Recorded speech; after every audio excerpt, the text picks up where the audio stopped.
امریکی صدر Donald Trump نے خبردار کیا ہے کہ ایران پر آج سخت حملے کریں گے۔ ایران نے بھی ٹرمپ کو جواب میں بتا دیا ہے کہ سخت حملوں کا جواب بھی سخت ہی ہوگا۔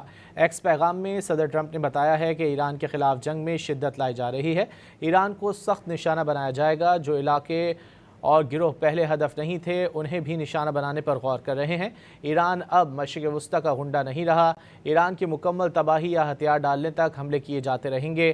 صدر ٹرمپ کے بیان کے جواب میں ایران نے بھی واضح کر دیا کہ اگر ایران پر حملے نہ رکے تو اب تمام امریکی فضائی اڈے اور مفادات نشانہ بنتے رہیں گے۔ پاسداران انقلاب نے خبردار کیا ہے کہ خشکی، سمندر اور فضا میں امریکی اور صہیونی فوجی اڈے ہدف ہوں گے۔